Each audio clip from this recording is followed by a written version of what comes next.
Initially, I know GMO to be genetically modified organism that has to do with something artificial, production of food in artificial way, and is not natural, and the nutritional quality of the food is somehow compromised, and that they want to smuggle, the international community want to smuggle something that we are not used to in doing and having onto us. But in this workshop, I realized all that perception were wrong, and that it is not artificial. It can be called natural, and it's as nutritious as our food, and it's good for us. We hope that more education will be done. I mean, educate our farmers very well on it, because something could be good if the education does not go well. It might be misapplied, and that is where we get the negative. The disadvantage of it, and might cause trouble. But listening to what this morning on the workshop, the professors and the doctors who have spoken to us, I realized that I've had a change of mind, and I realized that it's really, really good. But the farmers need to be well educated on it, because they are going to cultivate them to feed us. So they need to be well educated on them, so that we can have a good farming activity. I deem it that privilege to be part of this personalities. In fact, a club of professors, doctors on this media engagement issue on agri-biotechnology. I think obviously hitherto I thought what you call GMO was a very bad thing that the superpowers or the Soviet countries wanted to impose on Africa, thereby targeting at killing us and reducing our population. But today I realized that that is a misconception, and I think GMO should be promoted. It's just the issue about education. Education should go down well with the people. People on that particular project should be able to do more education, and GMO will not be bad for Africa. When I first heard of GMO, it sounded too botanical, so scientific for me, especially at the time when we heard about cloning of human beings, cloning of animals. So I felt that biotechnology had something to do with cloning of crops and that sort of thing. Then later on, I had an experience in a workshop somehow, which talked same about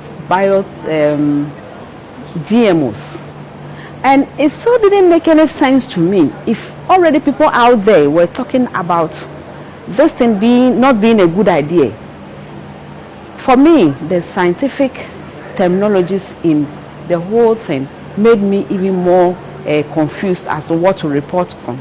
But today's workshop it has given me more enlightenment. The issues about biotechnology, more on seeds and not on changing the crops. I think the understanding of issues is coming down, and I think that this workshop is good. It's an eye-opener, and I think I will continue to urge for more information for the media, because there are still some of my colleagues there who have not had the opportunity to be at this particular event. And I think that when we bring more people on board, they would understand issues more, especially the scientific terminologies. So it will help in the reportage that we give to the people out there.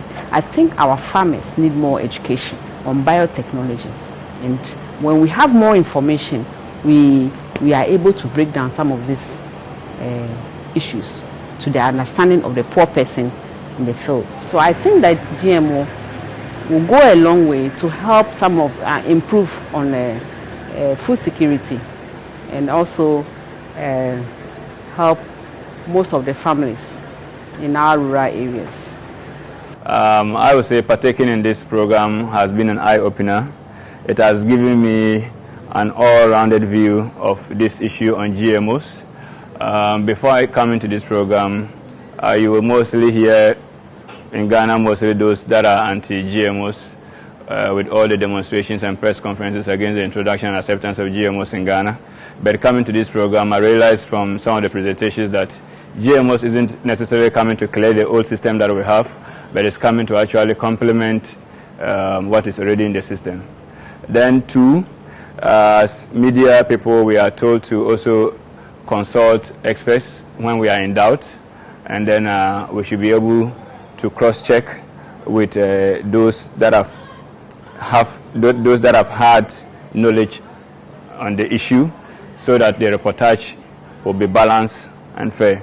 We are following the trend. I think it's a debate, and definitely as there are pros and cons regarding the introduction and acceptance of GMOs, I believe after all is said and done, Ghana as a country and the institutions that matter will take a decision as to whether or not to go the GMOs way or otherwise.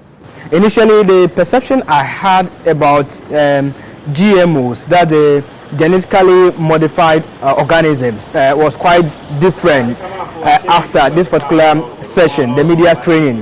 The perception I earlier had was that GMOs were born out of chemicals. Per the training we had today, I got the understanding that GMOs has to do with transgens, or what the scientists call as to the merging of same species to ensure that a quality variety or species is actually developed.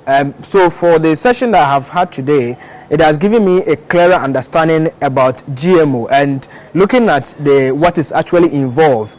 Now that I have had a demystified mind about it, I think it should be implemented in the country so that it will help in the sense that looking at the economic benefit that farmers as well as the country is going to benefit, it outweighs some of the issues that were raised earlier. And as a developing country like Ghana, per the reports that I read about how GMOs can help developing countries like Ghana, I think it would be prudent if stakeholders could come together on a round table, assess it properly, and ensure that what is needed to be done is done about it, so that at least the grassroots would be sensitized for them to know the importance of GMOs, so that we wouldn't have these mixed feelings and myths about GMOs not being good. So for me, I think per the training that I have,